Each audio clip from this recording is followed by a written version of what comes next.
ndakanga ndisina kugadzirira, zvese zvakaitika pasina kufungidzira. Zvawaive ruvheneko, ndakati ndichazova newe nekusingaperi. Munamato watakaita takabata bhaibheri, ndanga ndakutojaira kuve newe pasaide pangu. Zvese zvakachinja, ndakasara ndichidemba waive zvese zvangu zvino hope dzangu. I remember your smile, now it cuts me like a knife. Ndakakanganisa, I know I should have fought for our life. Ndikati ndine time, ndikazopedzisira ndabatikana. Now your silence is louder than any hurukuro yataita. Ndakatadza kutaura ndichiri newe, now ndava kutaura nefananidzo chete. Voice note yako ndichiri play every night, ndave kudzoka kumba kusina light. Wakaenda ndisina kugadzirira, ndichiri kuda pachigone, zvese zvapera ndira kutenderera ndokadedzira. Mam kasai mam. Nemwari wangu. Zvizvo wakapfeka nei? Zvizvo unondiita mukadzi wesinashi? Kwasi mama ndakashama. Chiiko chawakapfeka? Uri kuti utsvaira? Hauna kana kudhasta matebho, masofa angu tarisa. Unenge uchizama kuita serious? Kumama munongosvika nekutanga kupopota, ndanga ndapedza here kutsvaira kwacho? Ndanga ndapedza here? Amajozi wakambozvitaura. Amajozi wakambozvitaura kuti murora wenyu uyu. Iwo nekutsvuka kwakaita ndozvaunoita izvi zvekutsvaira mumba mangu uchisiya tsvino daiso. Mama ndanga ndapedza here mangu kutanga kupopota, kana kudhoo cheko ndasari kana ndatongoshi. Naiwe mukadzi waJesu, uri kutsvaira but unozvokaita pamubhedhi patebho pangu so. Kana usingagoneka siya ndizvitsvaire ndega. Siya ndizvitsvaire kana usingagoni. Nezvawakapfeka, tisina zvawakapfeka. Baba wariwo svika wakatipfekera zvakadai so. Watadza kusunga Zambia. Asi mama usunge Zambia kuti ungotifambira wakashama, kana mashamwari angu akaura ndinyarire pai. Mama ndiko kunenge kushama here kukana wamuka nguva izvizvi ndabuda nguva panapa. Ndabuda na 5 o'clock.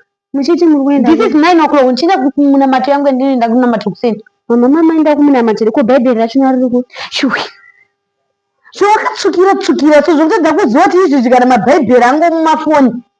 Uri kundiona ndakabvunza zvokutadza kuerenga bhaibheri mufoni here ini? Inini ndisungira Zambia mumba muchiko. Aini zvangu ini. Mama ndibva watosiya bhurumi ipapo. Siya bhurumi rangu. Siya ndotsvaira ndega. Inosunga Zambia mumba munotipfekera zvakanako. Akatadzira kukorera kusiriya angatori nani dhani zvakandigira izvi. Zviiko izvo zvizvi? Izvi wabika chiyungu. Wabika chi? Ndamuka makuseni mama ndikapika wani ndikatobata zvese poriji. Ndinodya poriji. Wana unodya poriji. Saka vana vanodya mama asi ndapika kuti mesadza.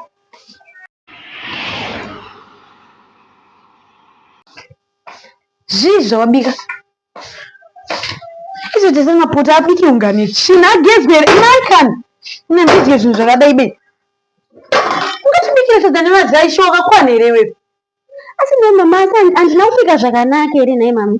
Muno munodyiwa nyama. Mwana wangu ari ku UK haasi kuda kuti tidye, haangashandirika kuti ndidye mazaini. Uda kutora mari twese twanenge achitumira chivimbi. Haukuende ku UK iko kuti asone zvimazai zvawandibikira zvaunozviputira nezvisadza zvacho zvizvo unondibikira.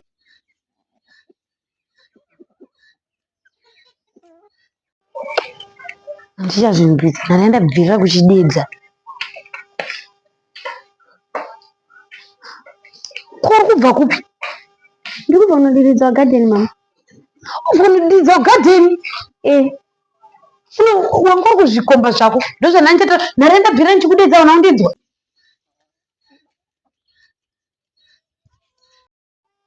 Mama wanga uri kuzvikomba zvako. Wanga uri kuzvikomba kwako. Ndabvira kukudedza nharenda bvirira kukudedza nguva sei.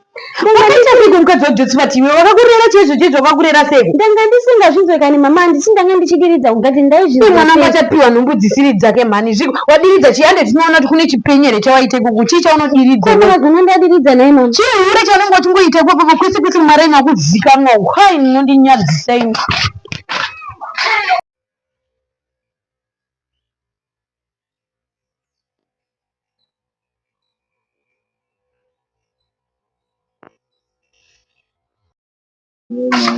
haini zvangu ini zvepamba pano ndazvitadza ini kundishaisa pisi pamba pangu chicho unoti wadiridza iwewe mvura ina kana kunyura pasindakakudza kuti kana uchidiridza mvura ngaiti pwata pwata so asi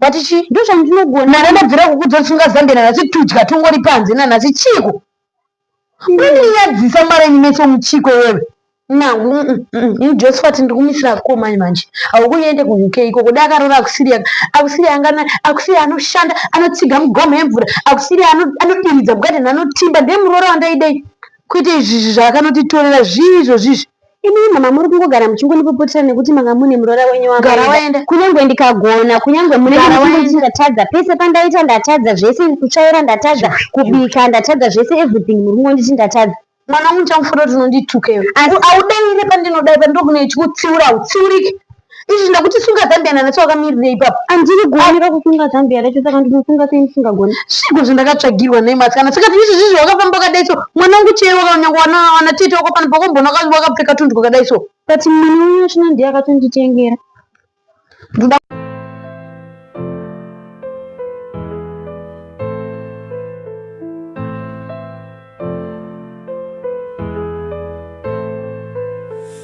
ndakanga ndisina kugadzirira zvese zvakaitika pasina kufungidzira zvawaive ruvheneko ndakati ndichazova newe chimirai imi manditi munyatunditsanangurira nyaya yenyu zvakanaka kuti tikwanise kuinzwisisa bhozi kana uyo akati ari kutaura uyo ari kutaura handizonzwisisa beri munamato watakaita takabata bhaibheri ndanga ndakutojaira kuve newe pasaide pangu zvese zvakachinja ndakasara ndichidemba waive zvese zvangu zvino hope dzangu I remember your smile now it cuts me like a knife